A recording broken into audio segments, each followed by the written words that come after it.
Hello everyone, my name is Mirza. So, Forza Horizon 6 is released at long last. 4.5 years after the release of Forza Horizon 5, and another 2.5 after the release of Motorsport 8, and we're left with the newest chapter of Forza.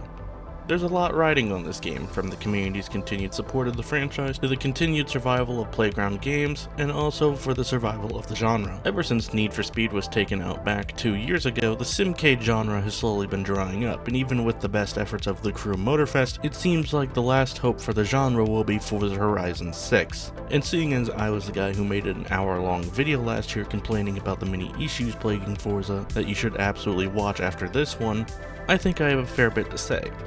I do want to make the clarification first that this is not a full review. This is merely for now a quick overview designed to throw my thoughts out there, get my foot in the door in the traffic of this game, and also to give some expectations and hopes for where this game's development will go in the coming weeks or months.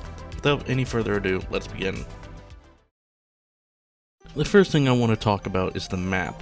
Of course, like I said before, anything would be better than the dry bones desert that was Forza Horizon 5's Mexico, and Japan certainly fills that role. Quite frankly, putting Mexico as the follow-up to Britain was going to be a disappointment in any regard, whether or not it had the diversity I promoted that it could have had. Thankfully, Japan helps undo those woes with a wide variety of environments for you to explore. Even in my short time playing the game, I can truly say that no two areas of this map feel the same, a quality that cannot be given to Horizon 5. It rings true to the good old days of Horizon Australia, where each region of the map, now properly labeled as regions, feels distinct and unique, and the addition of a properly modern city with Tokyo City is a nice touch, along with the docks providing what I think is the most fun race I've played so far. I've seen a few criticisms circulating when the game's first few previews started coming out and even when it's released now, claiming that it feels sterile or dull, and while I could see those arguments coming up if this map followed something like Australia or Italy, I cannot see the merit in them following Mexico. By far and away, Japan blows Mexico out of the water in terms of environmental coolness, even if that is totally up for opinionation. Speaking of opinionation, I think the roads are actually pretty good. Sure, they follow the typical Forza trend of being way too big for realism, but if you just stop listening to the voice whispering in your ear that everything sucks that seems to be plaguing this community, and just drive fast, it's a real good time.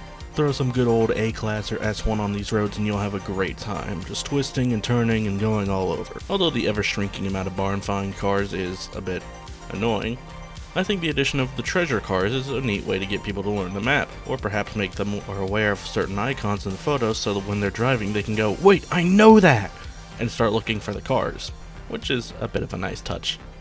The new UI is also pretty nice. It's a good change from the sterile UI of Forza Horizon 5 and a better return to the vibrance of Horizon 3 and 4's UI. It's not the best, but it'll certainly do much better than the boring, lifeless UI that Forza Horizon 5 had. The title screen as well is a nice change, finally abandoning Horizon 5's focus on the environments, which is a hilarious choice considering how bland the environments were in Mexico, and focusing once more on the cars, which is kind of, the point. The song choice for the title also makes it more reminiscent of the original trio of Horizon games intros, which is a really nice touch that this franchise needs. The new engine sounds are pretty nice, with most of them ranging from sounding alright to being much better than they were in Horizon 5. The 6.2-liter Forza V8 and the 7-liter Racing V12 are some of the best showcases of this, with these two engines notoriously having a very boring tone in Horizon 5 that is now much richer and more depth. The new Forza Aero is also pretty neat.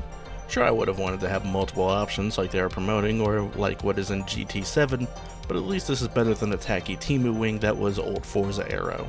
Although I like the new customization options, especially the ability to now put decals on windows, the current lack of importing stuff from Horizon 5 is majorly disappointing. Now, while Playground Games has promised to bring back importing, stating compatibility issues, the fact that this wasn't fixed before launch is confusing and not a good show for Playground. You had 5 years to make a new game, but in all that time you forgot to do the same feature you've had for a decade? The voice acting this time is a little better as well, though that's not saying much since dragging a fork on a chalkboard is far better than the hell that was Spanglish. Also, it may just be me, but May sounds a lot younger than she looks. Unfortunately, while it would appear that Forza is indeed adding back old car models with the Mazda Speed 3 coming back, they are not redoing them. Take for instance this E36 BMW M3.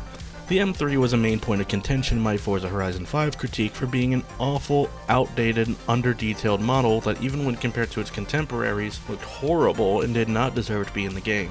In Horizon 6, instead of outright redoing the models, they appear to be instead touching them up once more, with issues like the harsh decals and lug nuts, as well as detailless taillights mostly being gone, but the car still lacks an openable trunk or hood, and there are still some rough edges here and there. With how much subcontracting Playground does for Forza, you'd think by now they would have just subcontracted someone else to redo these cars, but perhaps it's for the better that they don't. Either way, this is still an issue that needs to be addressed, as it's nowhere near unique to the M3, but almost all old cars in Forza that have existed since Motorsport, like the 2003 Focus, 350Z, and the NB Miata. I think the garage customization and the estate customization is a really cool feature that should have been added earlier, especially with how many houses we got in Horizon 5. I haven't had the time yet to mess with it as I'm still really early into the game, only a few hours in, but I think it still has a lot of potential and will lead to some cool stuff later on. And finally, the game's performance. It's fine. Now granted, I'm running what many would classify as top dollar, which means I'm able to run extreme graphics at about 80 to 100 FPS stable. Comparative to Horizon 5, this is about the same, if not a little bit worse. Is this good? Probably not, but it's certainly better than what other AAA games are at this point, and considering how nice Horizon 6 looks, I think it's probably justified to some degree. The game's file size also only being 130GB for how big it is a W though. If this was made by someone like Activision or Blizzard, this game would easily be 400GB or bigger. Anyways, that's about all I have to say about this game for now. While it sure does have its obvious flaws present, it's still a very fun time and a solid experience over Horizon 5. I'm sure as I play more, and as time goes on for the game to settle, cracks might begin to show or things will begin to rot, but for now, it's actually pretty good, and I recommend it. Solid 8 out of 10 in my opinion. Is it worth $120 to play early? Probably not. I'm just a chud who bought it so I could make this review. In the next few months I'll make a more long-term review of this game and talk about it more in depth, but for now, my name is Mirza, and thank you for watching.